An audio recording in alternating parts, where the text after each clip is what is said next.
وجول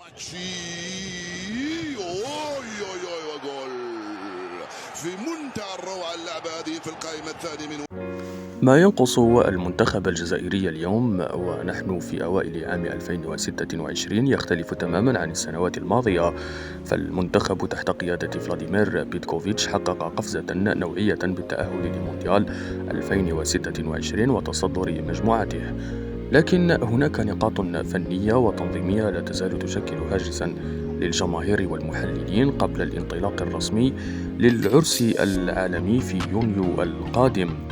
فأبرز ما ينقص محاربي الصحراء حاليا للوصول إلى الجاهزية القصوى هو الاستقرار الدفاعي ولعنة الإصابات، فرغم الوفرة العددية إلا أن الدفاع يظل الحلقة الأضعف بسبب تعدد الإصابات، فالمنتخب يعاني من غيابات بعض الأحيان، فمما يربك حسابات بيتكوفيتش في بناء خط خلفي منسجم.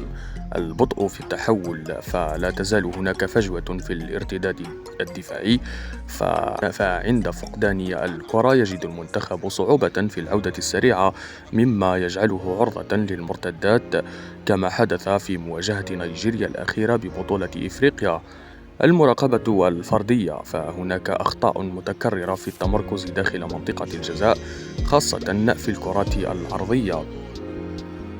الفعالية الهجومية أمام التكتلات، فعلى الرغم من وجود أسماء مرعبة مثل عمورة وبنجاح وإبراهيم مازا وحاج موسى إلا أن المنتخب يواجه أحيانا عقما هجوميا أمام الدفاع المتكتل، فيجد المنتخب صعوبة في اختراق الفرق التي تلعب بكتلة دفاعية، حيث يطغى اللعب العرضي دون فاعلية حقيقية داخل الصندوق. الحاجة للمسة الأخيرة الحاسمة يضيع المهاجمون فرصا سهلة كانت كفيلة بحسم مباريات كبرى، وهو أمر لا يرحم في نهائية كأس العالم.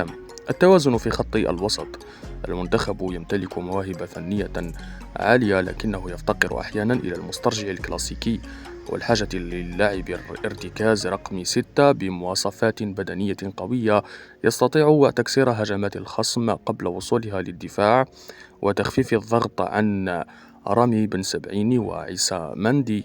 الربط بين الخطوط، في بعض المباريات ينعزل خط الهجوم عن الوسط مما يضطر رياض محرز أو شيبي للعودة كثيرا للخلف لاستلام الكرة، وهذا يقلل من خطورة الهجومية.